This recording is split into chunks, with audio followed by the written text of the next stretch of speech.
अध्ययन करून आम्ही आल्यानंतर काशीहून की या ठिकाणी आम्हाला इथला दृष्टांत झाला.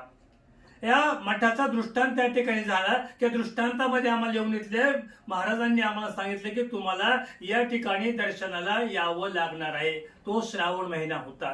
त्या श्रावण महिन्यामध्ये आम्ही अनुष्ठानाला बसत असतो. त्यावेळेस आमचं अनुष्ठान शिवपट्टण खर्डा नगर जिल्ह्यामध्ये असताना त्या ठिकाणी तिसऱ्या सोमवारी यांचा त्या ठिकाणी आम्हाला अनुभव आला. त्यांनी येऊन तिथं आम्हाला दर्शन दिलं आणि सांगितलं की तुम्ही तिथला कार्यक्रम संपला की दर्शन घ्यायला वेळापूरला या. नंतर आम्हाला त्या ठिकाणी थोडंसं जरा हे झालं की बाबा हे कसं काय या ठिकाणी आहे. वेळापूर हे आपलं आहे, आपण वेळापूरकर आहोत, परंतु वेळापूर आपण अध्यापक गेलेलो नाहीये. त्यावेळेस आम्हाला वेळापूर कोठे आहे हे सुद्धा माहित नव्हतं, कारण 2 वेळापूर आहेत. नगर साईडला की वेळापूर तिकडे आहे कुठेतरी आणि हे ते एक वेळापूर आहे. आता मला वेळापूर नेमकं कुठे तर ते म्हणले बाबा हे आपलं जवळ वेळापूर या ठिकाणी आहे.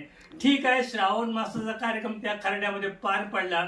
खूप मोठ्या प्रमाणामध्ये तो कार्यक्रम संपन्न झाला आणि तिथले भक्त लोकांना आम्ही म्हणले की आपल्याला वेळापूरला दर्शन करण्याकरता सर्वांना जायचं आहे. म्हणून सर्व लोकांना मी तिकडे एकत्रित केलं आणि त्यावेळेस आम्ही 3 जीप त्या ठिकाणून काढले खर्ड्याहून. आम्ही बरोबर करमाळा टेंभुर्णी मार्गे अकलूजला आम्ही आलो. आता अकलूजला आल्यावर वेळापूरला जायचं कोणीकडे, रस्ता माहित नाही आम्हाला त्या ठिकाणी.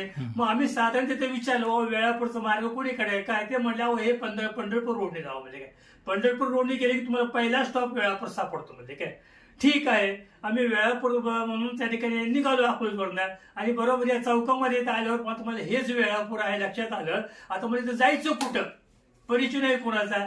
परंतु आम्ही मनामध्ये विचार हा केला की आपल्या प्रत्येक गावामध्ये एक स्वामीचं जंगमाचं घर असते हे आम्हाला माहिती आहे. तर आपण पहिले त्या स्वामी जंगमाला त्या ठिकाणी भेटूया आणि त्याच्याकडनं आपण विचारू की इथं मठाची जागा कुठे आहे, काय आहे, आम्हाला तेवढं सांगता का. हे आमच्या मनामध्ये विचार आल्यावर आम्ही तिथे विचारले की या गावातले स्वामी कुठे राहतात. मग आम्हाला तिथे स्टँडवर कळले की तुम्ही सरळ जावा, हे मशिदीच्या अलीकड त्यांचा वाडा आहे स्वामीचा आणि त्या वाड्यामध्ये ते स्वामी थकलेले आहेत पण अजून म्हणले काय ते रामलिंग मास्तर म्हणून त्यांना म्हणायचे. काय रिटायर झाले, ते थकले होते खूप त्या ठिकाणी. तर आम्ही त्या ठिकाणी विचारत आलो. त्यांनी म्हटले कोण आहे, कुठले लोक आहेत तुम्ही. मग ते कोण म्हणले अहो हे वेळापूरचे महाराज आहे ते. अरे बापरे. आणि ते स्वामीजी होते की त्यावेळेस विचार करत होते की हे वेळापूरच्या गादीचं कोणी वारस आहे का नाही अजून. हे अजून इकडे कोणी येईना जाईना पाहिना काय होईना आणि एवढीची जागा शिल्लक ठेवलेली आहे. हे जर नाही आले हे बी जागा जाईल अतिक्रमण लोक करतील म्हणून ते त्या विचारामध्ये त्या ठिकाणी होते. आम्ही ज्यावेळेस गेलो खूप मोठा आनंद त्या ठिकाणी झाला. आनंद झाल्यावर म्हणलं या मठावर आम्ही बसलेले आहोत. ते म्हणले इतक्या वर्ष तुम्ही कशी आल्यात. म्हणलं स्वामी म्हणलं मी काशीला 14 वर्ष अध्ययन करायला गेलो होतो. म्हणलं त्यावेळेस मला काहीच माहित नाही. म्हणलं पुन्हा आल्यावर श्रावणामध्ये अनुष्ठान सुरू केले. म्हटलं पण या अनुष्ठानामध्ये इथल्याच महाराजांनी मला दर्शन दिलं, तिथं बोलवले. म्हणलं अरे वा वा वा. त्यांना आनंद झाला. मग तिथून आम्ही म्हणलं मठ दाखवा मला कुठे अगोदर पाहू द्या. म्हणलं कुठे. मला वाटलं कुठे असं बांधलेलं वगैरे चांगल्या प्रकारे आलं. तर त्यांनी इकडून आणलं पाठीमागं. इकडं केराचा उकिरडा मोठा या साईडला, ह्या साईडला केराचा उकिरडा मोठा. आतमध्ये सगळी बाबळीची झाडं, सगळे एकदम लोक शौचालयात बसायचे.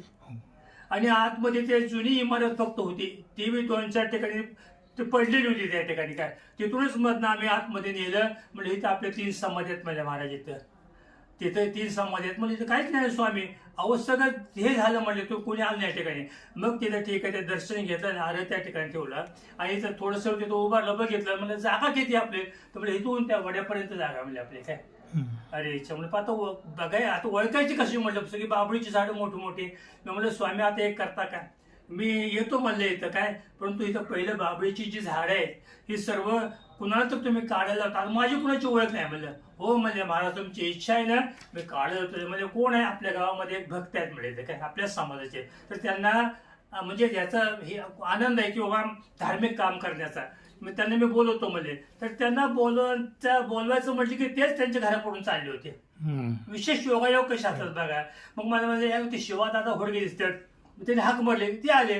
तर म्हणलं का हो महाराज म्हणले. ते म्हणले अहो अरे आपल्या गावचे महाराज आहे ते, वेळापूरचे महाराज आहे ते. त्यावेळेस आम्ही थोडं अजून हेच होतो ना. मग त्यांनी त्याला आनंद वाटला. मग महाराज तुम्ही कधी आले नाही काय नाही. मला तसं काही जमलं नाही काय नाही माहित नव्हतं. बरं मग काय म्हणलं आता एक दादा तुम्ही एक काम करता का काय, ही सगळी बाबळीची झाडे जी वाढलेली आहे तर तेवढं तुम्ही काढून घेता का.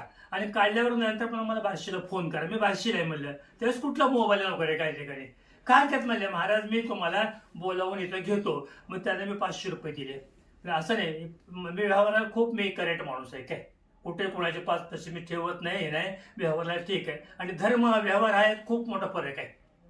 धर्म करतात, धर्म करा वेगळं आणि व्यवहाराचेच व्यवहार वेगळे काय.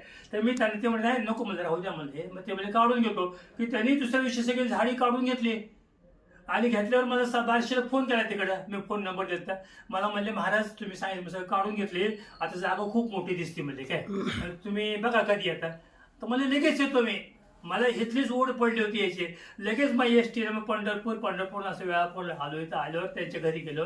म्हणजे महाराज म्हणजे सगळं त्या घोडगेने काढून घेतलं. म्हणजे काय आलो इथं बघितलं, त्यावेळेस थोडं मनाला प्रसन्न वाटलं.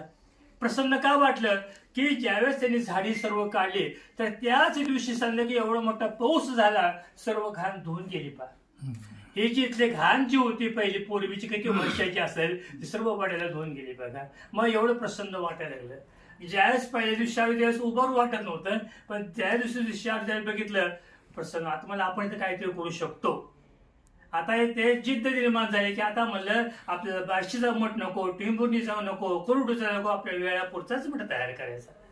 एक मनामध्ये संकल्प केला आणि ह्या गुरुच्या समोर संकल्प करून म्हणलं महाराज बघा काही नाहीये, तुम्हाला जर नीट चांगलं व्हायचं असेल, तुमचं जर सगळं नाव व्हायचं असेल तर तुम्ही मला सहकार्य करा, मला ताकद पाठीमागे शक्ती तुमच्या पाठीमागे असल्याला पाहिजे. म्हणजे काय की अचानक त्यावेळेसपासून मग भक्त लोकांना सांगून भक्त लोक येऊ लागले, हे करू लागले.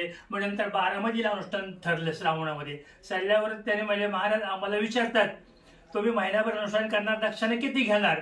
मी म्हणलं मी दक्षिणा घेत नाही. हा कसं काय, मला दक्षिणा नको. म्हणलं मग काय, मी म्हणलं मला फक्त तुम्ही लोक मला इथे खोली बांधून द्या. मला तू राहायला नव्हती ना जागा.